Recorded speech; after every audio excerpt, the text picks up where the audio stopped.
This is Michael, aka Faithful Raider, just checking in for my HCG 2.0 vlog. This is Vlcd 11, if I'm counting correctly. And I just want to update you on my stats. Weighed in this morning. I was 258.4. So the last 2 days I have lost some weight.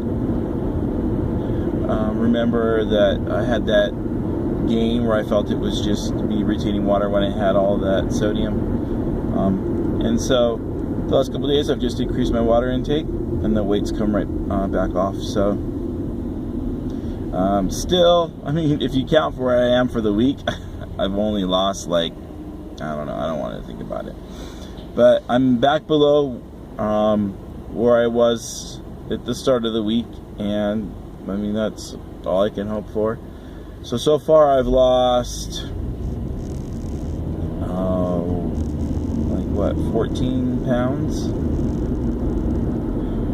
little over that, a little over 14, so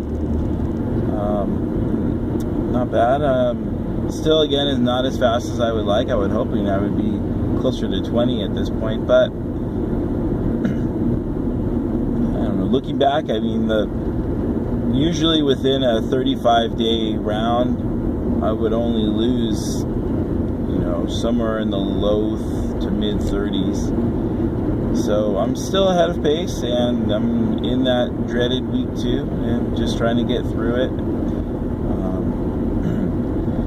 And I don't know if you remember, but I said on I think on my last video that I was just really feeling the kind of real yucky and cranky and the low blood sugar and all that stuff like that. Well, that continued.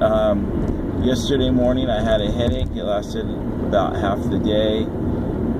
I just didn't feel very good. Again, low energy. But then around mid-afternoon, started feeling a little bit better. And by the end of the day, I was feeling fine. So hopefully that's past 2 now. I don't know what's going on with that. Usually I shouldn't be feeling that at this point, but I have been. Yesterday I did do a skip day where I skipped my injection. The first week I didn't do that, but I've traditionally done that on my HCG rounds, and that's been, I've never had a problem with it. I think there are a few benefits from doing a skip. First of all, your HCG lasts a little bit longer, so you can stretch it out a little bit more. But I know the original protocol, they recommend it because it helps prevent HCG immunity, where just your body doesn't, where the HCG doesn't do what it's supposed to do in helping you control your hunger and lose weight. So because I am planning on doing such a long round, I felt that it was important for me to do skip days to see if that helps, because I don't want to get to like day 30 or 35 when you would typically end a round, and then since I'm going to be going past that, then all of a sudden the HCG is not working anymore. So I'm going to be doing skips. Usually Thursdays are my skip day. It's been in the past, so I'll probably keep that the same. I don't know why I picked that day as a skip day. It just seems that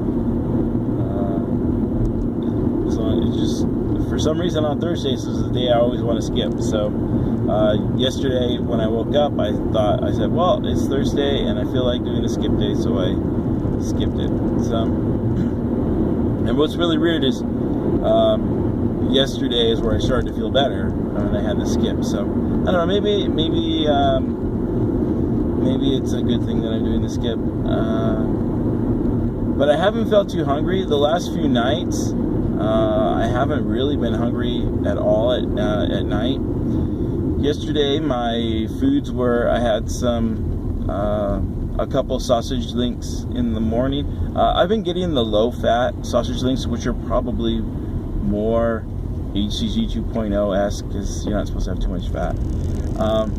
And they don't taste very good. Yeah. So I don't know if I'm going to keep having those. I don't know if it's better just to go without or just to have these low-fat sausage links that just don't taste very, they're not very appealing. So for lunch I had some chicken. I know, chicken, whatever. And then for dinner I had a really yummy steak. So it wasn't too big. It was pretty small. It was probably about that big and about that thick. It wasn't very big. But it was good, and I had some broccoli with it too, so getting my my vegetable carbs in. So if you count how many carbs I had yesterday, probably had about 3 or 4 good-sized broccoli, you know, about that big. That'll give you an idea of my carb intake. It's just, I know it should be more. I just, at this point, I don't see the point of having extra carbs when I don't want them. And I know it'd probably make me feel a little bit better on these days where I've been having low blood sugar, but my body needs to step up and start kicking into gear and realizing the carbs aren't coming, so then it needs to start breaking down some fat. I don't know. At work yesterday they had a big tres leches cake. We had a party, and yeah, I'm not a big tres leches, but still, just the icing and everything in the cake, it looked really good. So there are days, and that's part of HCG. That's part of the struggle, is being able to still be, you know, social and doing all these things that you normally do and have these food temptations around you. And I think that that's one thing that is so good about HCG, is you can really feel like you don't have to have it.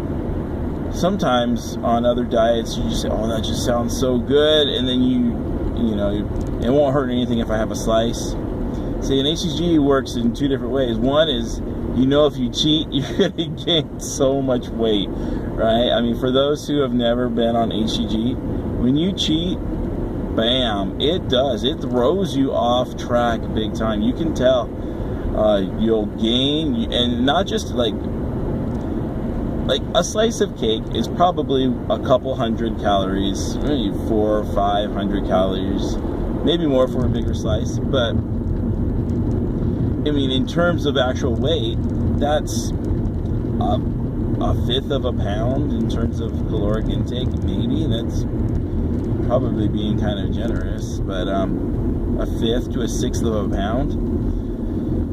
On HCG, if you eat a slice of cake while you're on HCG, you could gain 2 pounds, and that's not an exaggeration. So there's the motivation of, if I cheat, I know that I'm going to get on the scale and I'm going to see instantly the consequences of my cheat. And the second part is that you aren't so hungry for it. I mean, yeah, it looks good and I get cravings all the time, but the actual hunger is controlled.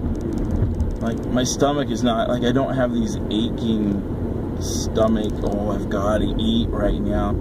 When I'm not on HCG and I get hungry, I get like voraciously hungry, where I'll be driving home from work, and I've already had breakfast that day, I've already had lunch that day, and I'll be so hungry, like or where I'm tempted to stop on the way home, where I know I'm gonna eat dinner. I'm like tempted to stop and eat fast food just because I'm so hungry. And HCG does a great job at controlling that. Like, I don't, at least for me, I mean, for most people I think is the same, but the idea of that really crazy, I gotta eat right now hunger, it does a good job at controlling that. So anyway, so that's been my my last couple days, heading into the weekend right now, and that's always the difficult time, just because my mind's not distracted and I'm so busy at work or not thinking about food. So hopefully I'll be able to do well this weekend and have some good numbers, and looking forward to get past week 2 and on to bigger and better things. So, well, thanks for watching. I appreciate you guys following me on this channel and on this journey as I'm working towards losing hopefully at least 100 pounds and maybe more in the next couple months. thanks for watching. We'll talk to you guys later.